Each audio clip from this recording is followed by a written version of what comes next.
Welcome to Exploring A Course in Miracles. I'm Emily Perry with the Circle of Atonement, here with Circle founder Robert Perry. And today we are talking about A Course in Miracles and parenting. This is a really timely topic for Robert and me personally, because a few weeks ago, my youngest son graduated from high school. And so, with both of my kids pretty much independent adults now, and with Robert's youngest having just one more year of school before he goes off to university, we've been doing a lot of reflecting on parenting and what the Course has to say about it. And this is also a very personal topic to me because, as I mentioned in a sermon that I did on parenting about a year ago, I became a course student because I wanted to be a better mom. I share the full story of how all that happened in the sermon, but basically, when my kids were 6 and 5, I realized that I really needed to be a better mom for them. And that's what set me out to find a path that would help me do that. And so this is a real bookend moment from then to now, from when my youngest was 5 years old to now that he's 18. And as I look back, I know without question that the goal of being a better mother, a better parent was achieved. The course profoundly changed my parenting style in ways that we'll get into today. Robert and I are really wanting to give you a real and honest conversation about what the Course teaches on parenting. Specifically, we're going to discuss 3 ways the Course says we can get parenting right, and 3 ways it says we can get parenting wrong. We're also planning to discuss the things that we've personally learned about parenting, and as students of the Course, trying to marry those things, the unique role of being a step parent, advice if you want to share the Course with your children, the consequences the Course gives us for bad parenting, and whatever else we get into. So if you're a parent, this discussion is obviously for you. But even if you don't have biological children, the Course says there are many in need of spiritual parenting, meaning that there are many who need help with their own spiritual maturity and their own spiritual development. And that is something we're all called to do for each other, to nurture each other's growth with the same care and wisdom that we would offer a child. So, Robert, before we get into the Course's teachings, I know, being the editor of the Complete and Annotated Edition of the Course, you and I both find it very interesting that Helen Schuckman's scribal notebooks had a lot more references to parenting than what appeared in the original publication of the Course. And so we're not going to dive too deeply into this, but there is a fuller picture to the Course's teachings on parenting than perhaps some students have previously known. So can you talk briefly about what's new in the CE related to parenting? As you say, there's quite a bit. Uh, there are 4 references to the word parent or parents in the FIP edition versus 22 in the CE. Originally, one of the miracle principles, as dictated, or at least it looked like it was intended to be a miracle principle. They only got numbered up to about, I think, 10 or 11. And so after that, miracle principles were, on Helen's notebook pages, there's a space, a blank line, and then the statement, miracles are this, or something directly about miracles. And one of the original miracle principles was about parenting and about parents being really meant to be miracle workers. That principle links back to principle number 7, which says that miracles are a gift from those who have more to those who have less. And that's how he sees parenting. So there's so much more information. I did a collection on any references to parents and children, like 25 years ago. And it was just trying to wring out whatever I could. And I've recently, last year and just now, done a much fuller study of the topic. And it's so much bigger now. So I really appreciate having the extra material to draw from. Let's talk about that bigger picture because even though you had done a cursory study of parenting in the course a couple decades ago, you did a more comprehensive one, as you mentioned last year. You very helpfully scooped up all the references for the sermon that I was doing on parenting. And from all of those references, you created a big picture of what the course has to say on parenting. And so before we dive into the granular details, let's talk about that big picture. Can you share what the conclusion that you came to about what parenting looks like from a course perspective? My understanding of the big picture is that God arranges for us to bring souls into this world and by parenting them to serve the developmental goals for which they came. And this has to do, obviously, with human development, but Jesus has his eye ultimately, and I think primarily, on their spiritual development, on them becoming miracle workers in the world because we raised them right. And to do this, to serve their development, we have to basically have more in terms of wisdom and love and strength and health than they have when they first come in, and to give to them out of our greater abundance so that what we have more of, they come to have too. And there's a lot of different pieces to this, but I'll just mention a few. First of all, the course says you don't own them. They don't belong to you. They're just passing basically through you into their own journey in this world. Uh, and we're just here to serve their developmental journey, ultimately, a journey of spiritual development, which we do by bringing them into the world and by guiding them through their developmental phases. And what that means is it's about them, right? As parents, we're here to serve that journey. In fact, we're not even meant to be in charge of that process. God's meant to be in charge. A really memorable line that I know you know well says, "You should live so that God is free to arrange temporary human constellations as he sees fit." And the temporary human constellations in the context of that statement are families. And so he's meant to bring together the husband and wife, and then he is wanting, I'm sure not in every case, he didn't criticize Helen and Bill for not having children, but he's wanting, at least a great many husband and wives to bring children into the world so that souls have the opportunity to further their development. But for the sake of all that, there's this interesting paradox, which I think is at the heart of the whole picture. Yes, you're there to serve their development, but to do that, you've got to be in charge. You have to have more, hopefully, and then you have to give that more to them, but you've got to be the parent. And that's a topic that we've been talking about a lot, you and me, in the last few days. It is. And I want to get into that because that's a huge piece of the course's picture of parenting. But I want to go back to something you said just a minute ago about kids not coming from us, but coming through us. The course is so clear that we are not the ones that give our children life. There's a quote about that.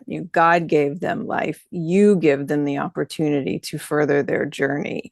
To express And that life. to express that life. And so I just think that that's such an important thing for us to keep in mind as parents. That's one of the biggest parenting lessons that I learned from the course. It's like, oh, I don't own this being, quote unquote. I'm here in support of the furtherance of this child's spiritual goals, meaning I want them to achieve all of the spiritual wisdom and the spiritual tools that I have. And it's my job to have those, number one.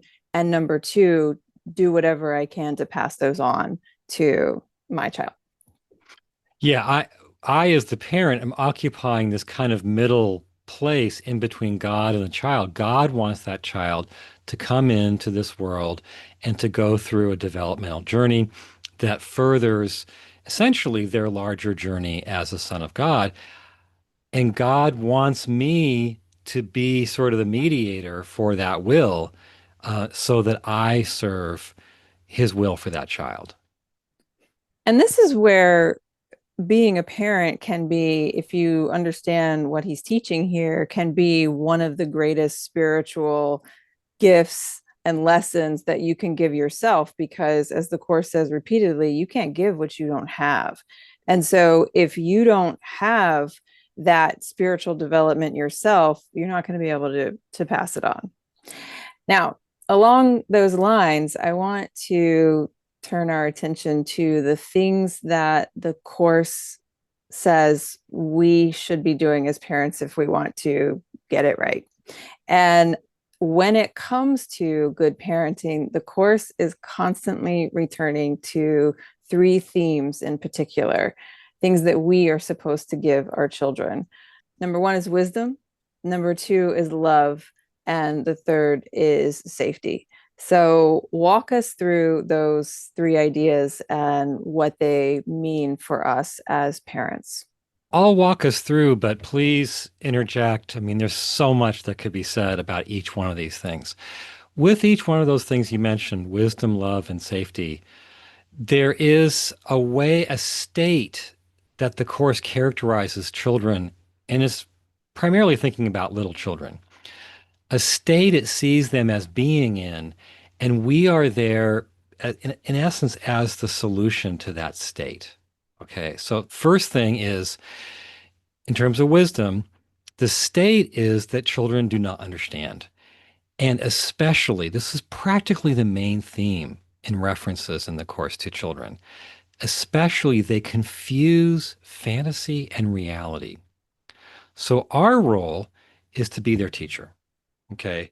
To pass on our wisdom, and in the process, helping them understand, bringing them out of that state of unreality they've been in, confusing fantasy and reality, so they can fulfill the goal of their development. Now, this has tons of passages behind it, but I just want to draw out what the Course is saying about them being in that state of unreality, because it constantly talks about them being in a state of fantasy, playing with toys, playing games, talks about them not always knowing that their dreams and nightmares are just dreams, about them believing in fairy tales and magic and perceiving ordinary things as ghosts and monsters and dragons. As a kid, I'll say I was so into like monsters. And I would like think in dim light, I would think things were monsters. Like one morning, total aside, I woke up and there standing in the hallway that I could see through my open bedroom door was the Wolfman. And he had blood spattered all over his clothes. And I was terrified. And as it was getting lighter, I realized, oh, hang on, that's my dad. And he's got spotted pajamas on. Uh, so, we all can relate, I think, to the fact that kids are in this state where they're in a kind of a make-believe world. And the Course says that can lead to enjoyment for them, but it also, in a lot of ways, leads to fear. And you can see how that led to fear in my case. I thought I saw the Wolfman. Another time, I could swear Frankenstein was walking towards my bed, and I hid under the covers and eventually he wasn't there anymore. Um, so our job is to teach them to be wiser, to bring them out of unreality into reality. I'm always struck by how we're seeing children in this way, where it's our job to pull them out of the fantasy world that they live in and to understand that it's these fantasies and the inability to distinguish what's real from what's unreal that's causing them to be afraid. And that's exactly how Jesus views us. And so he's constantly referring to, well, a few times, referring to us as little children in the course. And so I think that it's important to keep in mind that as we're parenting children and we're seeing them through this way where we're guiding them out of what's unreal, that's what he's doing for us. Well, you're absolutely right. And even though a few of the passages are in this respect are talking about literal children, most of them are using the example of children to talk about us. And in We like my, our toys too, they're just bigger. yeah, right, exactly. Yeah. And the course is, emphatic about that theme. So one of the things this brings up for me is that the way the culture has gone, the way the spiritual culture has gone, we often idealize these traits in children, right? They're into magic and imagination and wonder and fantasy and dreams and things. And then in that idealizing of those childhood traits, we idealize children themselves. And one of the things that I feel like we're kind of almost speaking heresy now by saying is that we're supposed to be their teachers. Because so much of the time, I mean, I've been in the spiritual thing for, gosh, I mean, it's going on 50 years now. And I've got a whole history with this idea.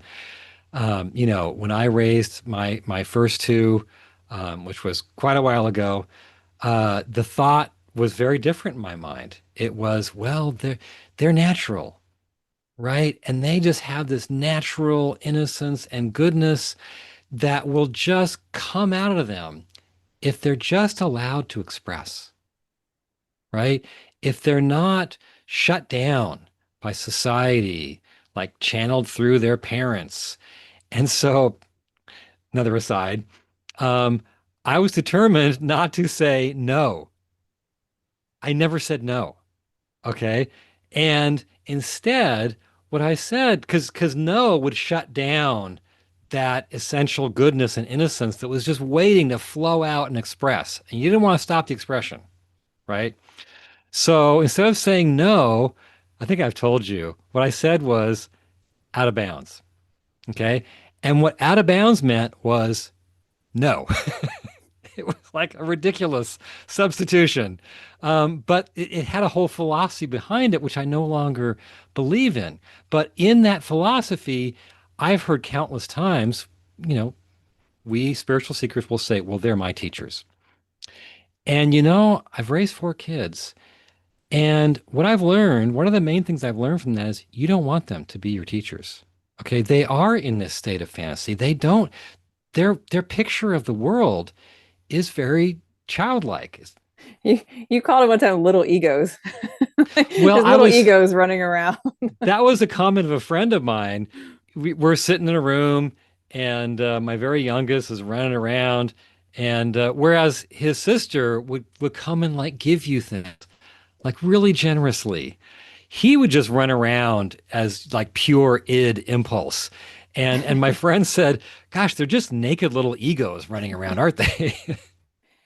This is a really interesting thread to pick up on because in my generation, and I know you're the same, parents ruled with an iron fist, right? I mean, every child situation is a little different, but parenting trends in the past were more authoritarian. Right. You did something wrong, and you got the switch. And there was a paddle at the elementary school where I went. Me too. Yeah. Spare.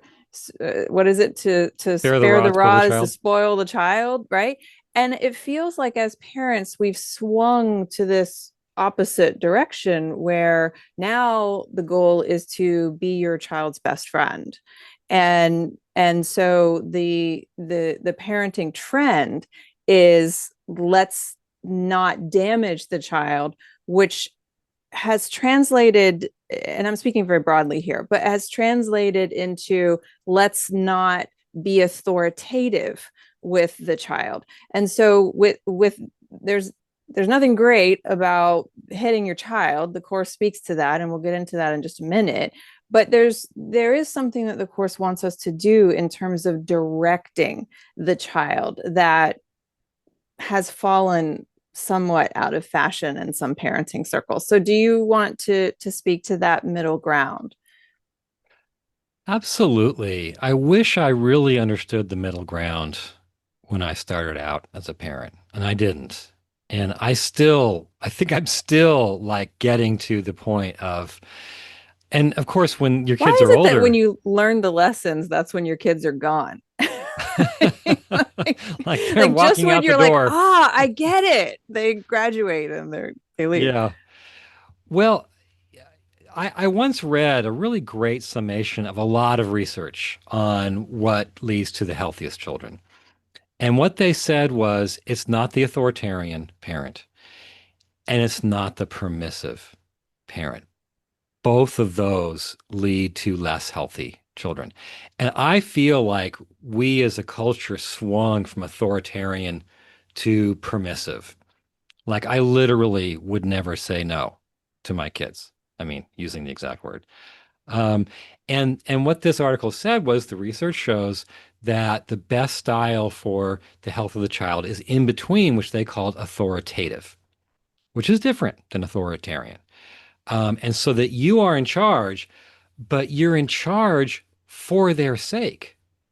And you do set up boundaries and you do say no and you do take charge. But if you do it for them, they end up feeling, yeah, initially they're mad, okay, but they end up feeling safe and they end up feeling cared for because they know there's a fence around them.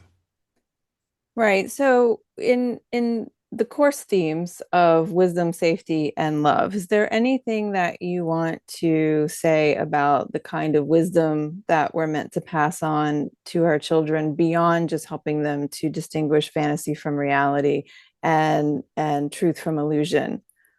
Yes, and I mean I haven't gotten to the love and the safety yet, but there's a lot to be said about the it's interesting the course doesn't use the word wisdom or wise all that often, but it uses the word a lot in relation to parents and children.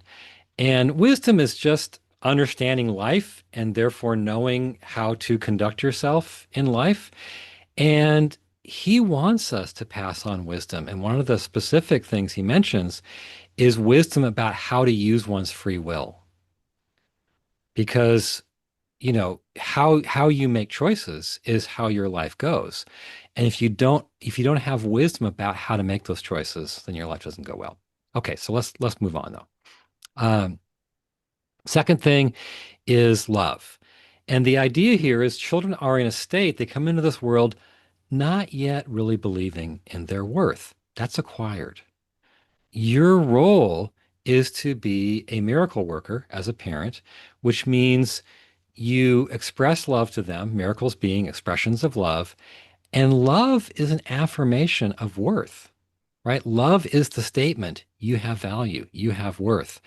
And from the course's standpoint, if you can do that as a regular thing, you will impart to them what you might call a lifelong well of abundance within them. They'll have a sense of abundance, of completeness, of strength in them. It's always there to draw from because your love proved to them on a deep level that they have worth.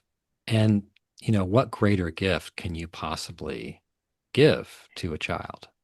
And this is something that we talked about in a workshop on the course's teachings on Savior, because the course is very clear that we are meant to save each other. And in that workshop, we applied that concept to parenting and gave it this prepare, repair idea, where the love that you impart to your child, that the love that you put in their heart, the demonstration of their worth that they get from you prepares them to go out into a harsh world. And when the world tells them that they're not good, which the world has a tendency to do, their heart is prepared for that. And then the repair piece comes in, where if you've deposited that well of love in their heart, then when their heart gets broken, which happens in this world all the time, our heart breaks, we get disappointed, etc. The love that's there, they can call upon it to repair the brokenness of this world. And so that alone, if you can keep that idea alone as a parent, that the love you instill in your child can prepare them for the world and repair them from the world, then you're pretty far along the path in terms of what the course wants you to understand. Absolutely. I think that the word abundance is really key here because in the Course, abundance has to do with an inner abundance. And the Course makes clear that even though we receive from giving, that giving comes out of an inner abundance. So if that inner abundance is lacking, you don't have much to give, and then you don't receive much. And the idea is parents are meant to instill in their children by giving from their own abundance. They're meant to instill in their children a sense of that abundance. And you hear stories about how some of history's great figures were like only children who were absolutely loved by their mothers. Mm-hmm. It's And also that it's gave them funny. strength. It's funny how both of these ideas can live in a person at the same time. So I didn't grow up with my mom, and so I feel like I've got this like big abandonment hole that caused me in relationships to go chasing after people who would fill that hole. But then I had my grandmother who, what I mean, I said at her funeral, no one will ever love me the way this woman did. And that sent me looking for relationships where I wanted that kind of love that she was able to give, and rejected people that didn't give me that. And so it's interesting to me that both of these things can live in us at the same time. There's a healthy version of the love that we get, the unhealthy version of the love we don't get, and we're constantly having to discern between the two. I just wanted to make the point that it's not so clean as maybe we're expressing here. But I think the story with your grandmother, which I know you've told a bit more about, really makes the point. That the love of a parental figure can instill in you that lifelong sense of abundance. That's priceless. Mm-hmm. Okay, so the number three is the safety, and the idea is the state that children are in is a state of fear. Children have so much to be afraid of, and the course has many, many references to this. And so the role of the parent is to relieve their fears by protecting them and just making sure they're safe. And this has to do with both physical safety and emotional safety.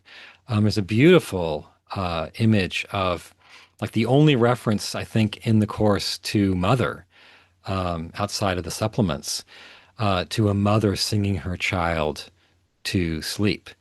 And that's the word fear and safety. Those words are not in there.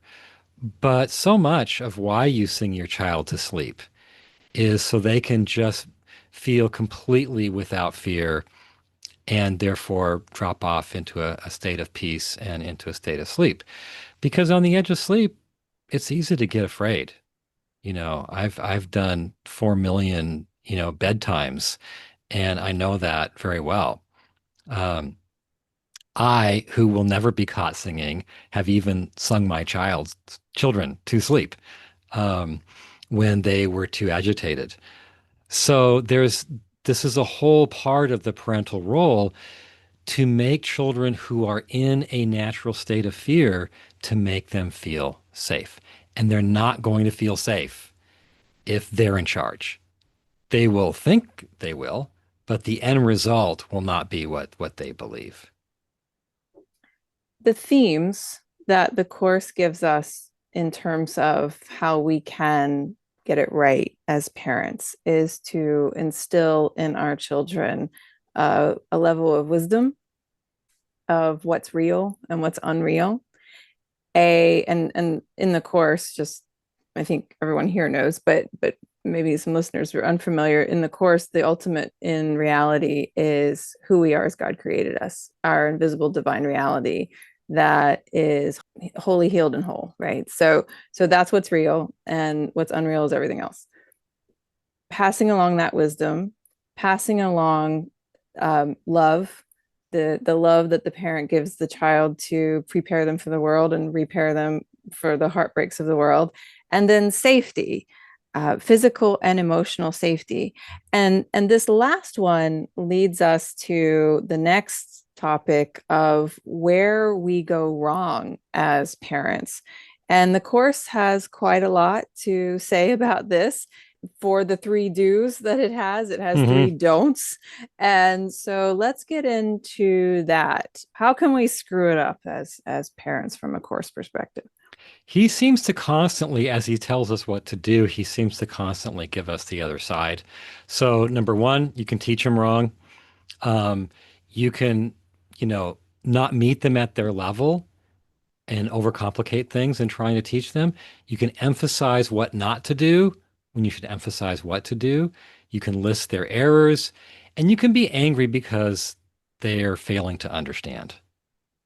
I've done a lot of homework help where I was on the edge of practically of rage because they weren't getting the simplest things. God, same. We put our kids in Montessori just because they didn't do homework. We were like, no, sweet. There we go.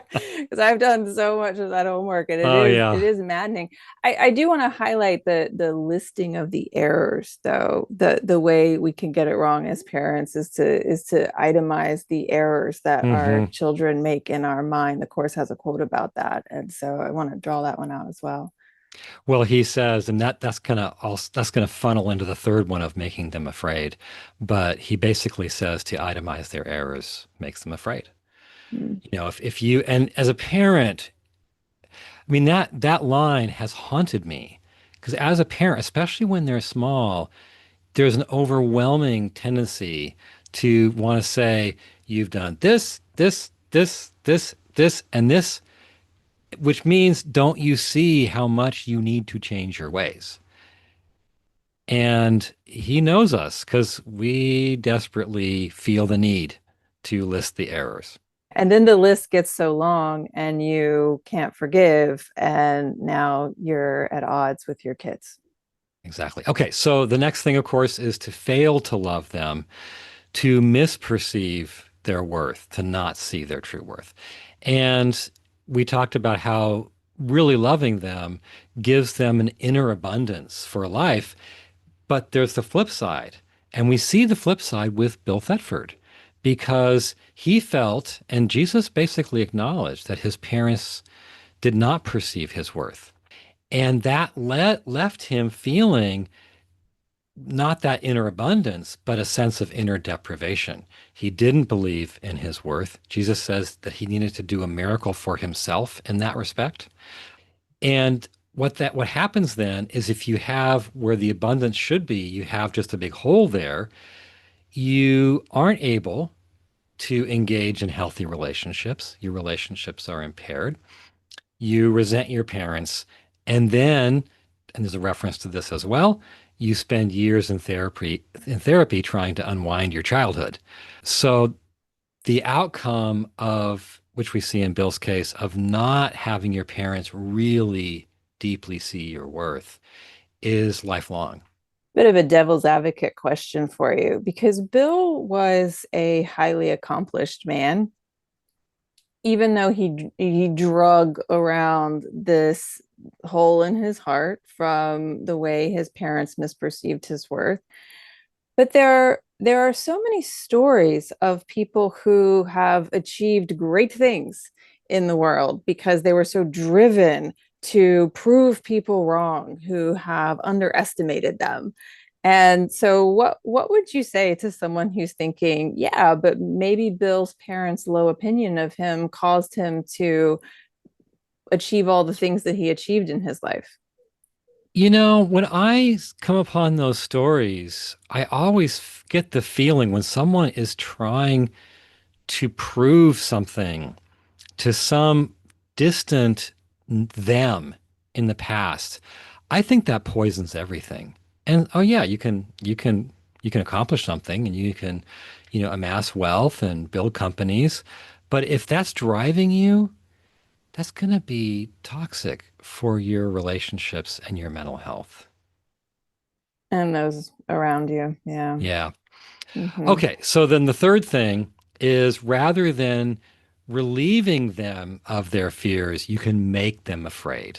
And I know you feel a particular emphasis on this. Like the course talks about beating them and scolding them and judging and condemning them, being angry with them. And when you do those things, rather than lessening their fears, you yourself become a source of fear.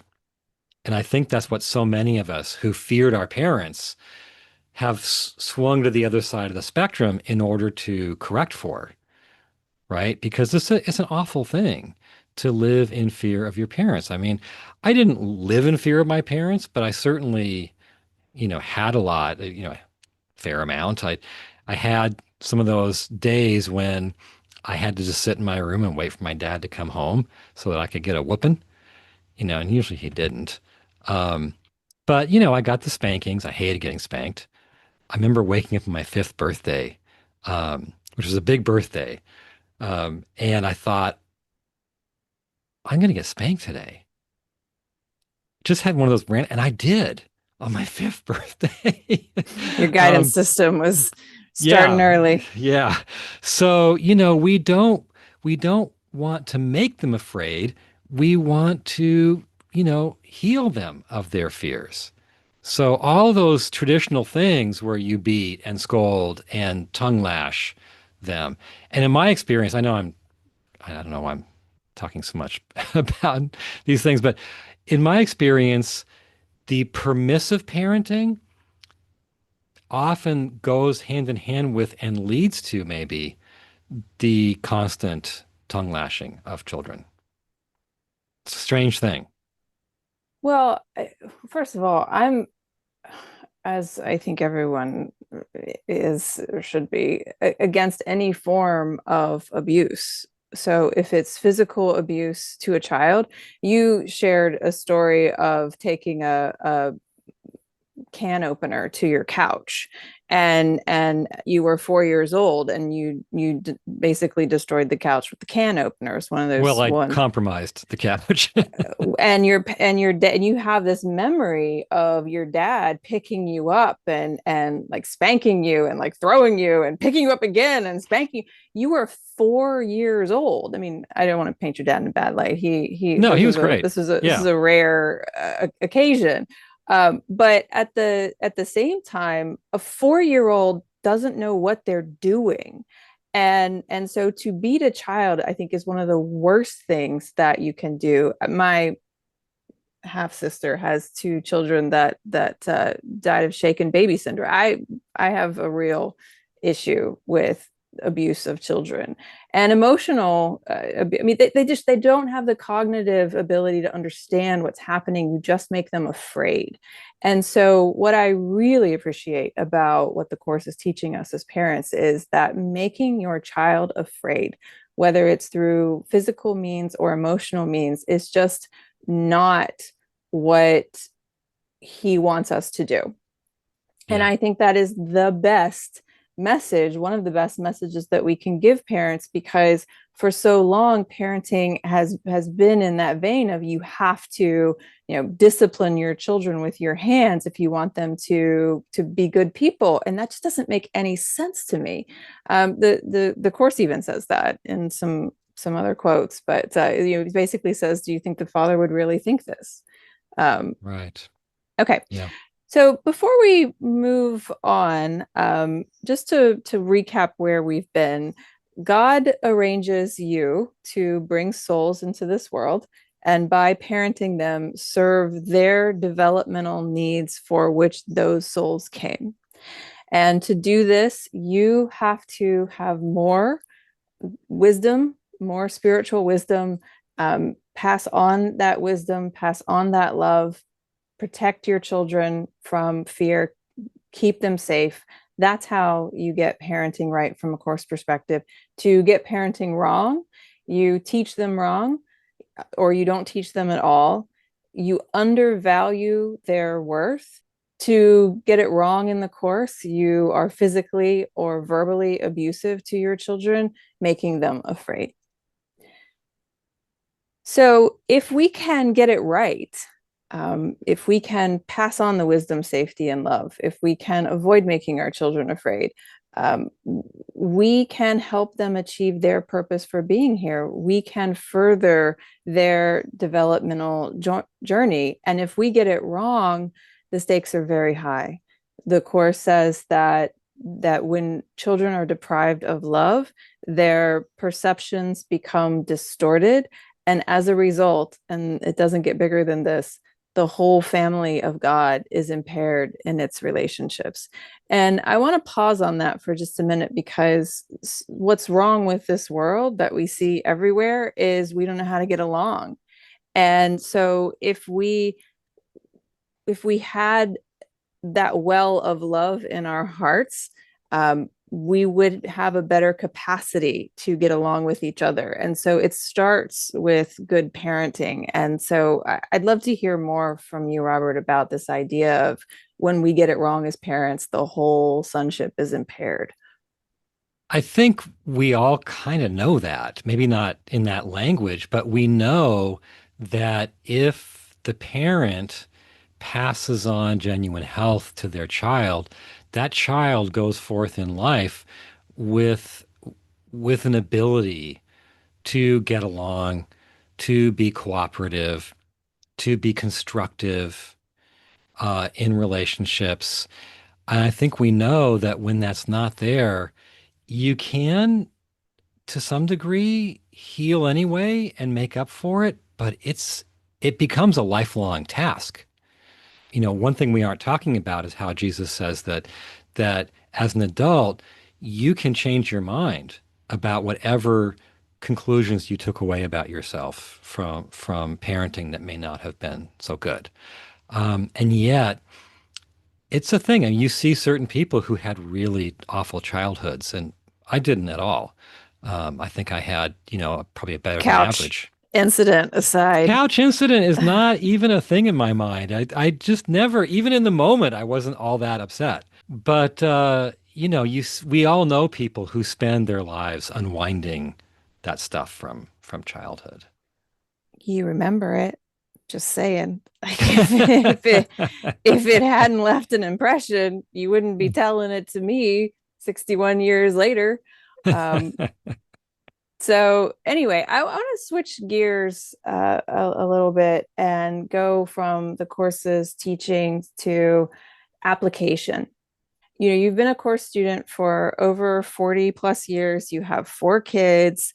What have you learned about parenting that you've applied to your own children, and has it worked? Well, one thing I've learned is I'm not one of those born parents. It's been a long, long learning process. Um, I think that the main thing I've taken away from the course is to really see and honor their worth and be there for them, not make it about my needs. I wish what I'm slowly realizing is there is that place between authoritarian and permissive where you are the authority, but the authority who's completely focused on serving their journey, being there for them. But you're the calm, you're the in control, you're the, in charge authority. And I think a lot of what I have seen in permissive households is the authoritarian thing is not gone, right? There's a lot of outright anger and criticism right next to being permissive. And I feel like the place where you're the miracle worker is that in between place where you're calm, you're in charge, and it's about them. Hmm. Um, That's a nice trio to get as a parent. You're in charge, but you're calm and you're making the relationship about them. One of the things that I remember from the sermon is that the parent-child relationship is the one relationship in our lives where it is one way. Now, I'm a big fan of having a reciprocity relationship with your kids. You give them love, they give it back. That's ideally how it works. But when they don't, because kids are unruly, they don't do what we want them to do, and they make their own horrendous choices. And yet, if your friends did something that you felt was horrendous, it's easy to withdraw and back away. With your child, there's there's no limit to the love that you're meant to give them. That doesn't mean that you shouldn't draw boundaries if boundaries are appropriate, but at the same time, I think kids need to have one person at least in their lives that they know will love them no matter what, and that can be you as their parent. And I think God and Jesus are good examples in this regard. There's nothing that we can do on this earth that will rise to the level of sin in their eyes. And wouldn't it be great if our kids could have that level of unconditional love from their parents? That's the biggest thing that I've learned from the course. To yeah, I'd like to hear you say, and I would love for you to go into that initial, sort of your origin story with your two boys and getting them out the door into school. Because I mean, I was just saying to you, I tell you probably every few days how much I admire and respect you as a mom. So I'd love for you to share that story, but also share what you've learned since then, because I see it with you all the time, and as a stepmother too. That whole story is at the beginning of the sermon, and the sermon's on YouTube. It's called Raising Children in Light. But the long and the short of it is that I was in a particularly unhappy period of my life, and my kids were 6 and 5, and I took them to school every day. And this particular morning, I was super upset. And so I was like, yelling at them to get their backpacks, and I was get your lunch, get your backpack, get in the car, that kind of thing. And they got in the car and I jammed it in reverse, and I was pulling out of the driveway. But as I was turning around to pull out of the driveway, I saw that my oldest, Christian, was 6. He was looking at the ground, and tears were coming down his cheeks. And I said, I'm used to kid tantrums. I can handle tantrums. You throw yourself on the floor and cry. I'm fine with that. But this was like a broken cry. Like he wasn't saying anything, just had tears. And he said, I said, "What's wrong?" And he said, "Mommy, you make me sad." And I was like, whoa. And so in that moment, I just, something clicked for me. Like I instantly got it. And I put the car in park, and I turned around and I asked them to grab my hand. And they were so small, they could only grab the tips of my fingers. And it was kind of an adorable little thing. Um, Liam was like my younger one. He was like totally confused. He didn't know what was going on, but he still grabbed my hands anyway. And I said, "I don't know what's wrong with me, but I promise you, I'm going to fix this." for you. And I always cry on this podcast. 8 weeks later, I discovered the course. And the thing that, just again, just from all those years ago to now, I don't know what I would do without it. Um, because I do feel like I've imperfectly learned the lessons that we've outlined in this discussion, but I've learned enough of them to have a transformed relationship with my kids where they they don't even have that memory of me anymore. I asked Christian, I was like, "Do you remember that time in the car?" And he has no clue. They don't remember me as a yeller. They don't remember me as somebody completely impatient. They remember me as someone who loves them unconditionally. And so I feel like I got what I asked for on that day. Yeah. Well, what I see is that you really don't put your needs on them, whether we're talking about my kids or your kids. You have needs, and they're almost like horses that want to jump out of the gate, but you really make it about them. Therefore, you're very, very safe to be around. They really know you're interested in everything. They really know you care. They really know you'll be there for them when they have a need. Um, but they aren't dealing with the goop of all your stuff. Ironically, like speaking of goop, I want to share something in relation to step parenting, because that's a thing and it's different. The relationship you have with your stepkids is different than the one you have with your actual kids. It doesn't have to be, but for many people it is. And one thing I discovered is that I found it easier to let go of the attachments to expectations from my kids because I got this whole idea of their journey. Um, I found it more difficult to let go of those expectations in relation to your kids because I really wanted them to like me. And so because I had expectations put on them, I was on the emotional roller coaster based on how they were treating me at any given time. If they were up, I was up. If they were down, I were down. I was down. And one day Michael got into the car and I was being all chipper and he was kind of flat and I asked for guidance. And what I got was do not allow your emotional well-being to be dependent on a child. And then I was listening to a podcast from Goop, and you mentioned Goop, and I'll just give credit where credit is due.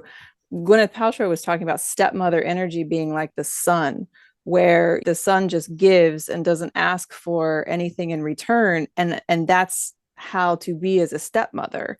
And I latched onto that idea and I was like, that's it. I'm going to be the positive, warm presence in their life, and I'm not going to expect anything in return. And I think that that's a course aligned way to view step parenting for those who are listening who are step parents. It's so important. And I think that image, which I mean, I think originally probably came from Jesus about the son. Not Uh, Gwyneth Paltrow. it's a great image, but I think it's attainable. And I've been in a situation, my parents divorced when I was relatively young, and you see the other people, step parents come in, and generally, there's a lot of need that gets put on the situation when they come in.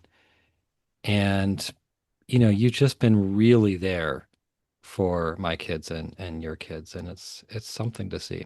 Okay, we are getting to the top of the hour. The last thing that we have to discuss is we've received a lot of questions about how to introduce A Course in Miracles to children. For anyone who wants to share the course with their kids, what advice would you give them? I think it has to be age appropriate. I think that the very metaphysical direction that the course has gone for, much of the course community is not that helpful for kids. You have people saying, well, there is no you, there is no person, and no one's out there. And that's not going to help kids. That's going to hurt them, I think. I think that the really key things about there is a God who just loves them. They have worth created in them by God that can never be damaged, that always shines. Other people have that same worth, and therefore how they think about and treat other people is hugely important, and is what life is about. I think, those issues of God, self, and other from a course standpoint are the things that children can understand and are the things the course really teaches. So much of our metaphysical understanding of the course, I don't think is actually grounded in the course itself. One thing I would add to that, and we do at some point want to begin a children's ministry here that would be geared towards helping children understand the major themes of the course, but it would also have a parental component as well to help parents share these teachings with their children. But in the absence of that, I would say that if you have a toddler or a preteen, uh, start with the poems because there are some poems in Helen Schuckman's book, The Gifts of God, that are simple and they rhyme. And for kids, just going over those poems with them could be a way to share the ideas that they would respond to. Teenagers, I almost want to say good luck because they're not going to listen to you no matter what you say. Um, at the same time, what I've learned as a parent of two teens is that I never say the words "A Course in Miracles" or Jesus. And again, this is just me; could be very different in your household. But what I've learned from my kids is that I never talk to them specifically about the course because I've learned they're not interested, but I do try and model the ideas that we're talking about. And I've said to my kids a million times, I'm not so interested that you pass the specific homework assignment, but I am interested in your ability to think critically about it. And at the end of the day, I'm far more interested in you being a good person than passing this test. And so that kind of thing, like teaching course messages without mentioning the course. And for adults, if you have adult children, I would ask them honestly what it is that they're available for. Would they like to have a conversation about this with you? And the less you can come from a place of, well, I know this and I'm trying to impart my knowledge onto you, but just a conversation with real curiosity about what their values are and spiritual beliefs are, that you could find that you could get somewhere with an adult child. So those are the things I would say for parents who want to share these principles with their kids. Catching them young seems important. One thing that, I've learned is that by the time, especially when they're teens, their friend group owns them in terms of what they believe. And you become kind of this quaint, like annoying fly Ride, buzzing around. basically, like Yeah, right. transport. Yeah. The last thing that I'll share is that there's so many parallels in the parental journey in the course to the leadership journey in the course. And for those of you who've been listening to us talk for years about what the course says about leadership, it's this idea that you follow the Holy Spirit and others follow you. And boy, what a great example for parents as well, where as the parent, you're following truth, and to the extent that they'll listen, the kids are following you and your example. Beautiful idea. All right, Robert. Well, thank you once again for another great discussion. For those of you who are watching and listening and would like to be part of our live Exploring A Course in Miracles recordings, where we stay afterwards for a discussion on the topic, please join us in our community at community.circleofa.org. We have two membership options: the Discovery tier for those who are just curious about what we do here at the Circle, and Course Companions membership for those who want to go deeper with structure and guidance and a loving community of miracle-minded friends who are walking this path with you. On behalf of Robert and I and everyone at the Circle, thank you so much for watching or listening, and we will see you next time. Bye for now.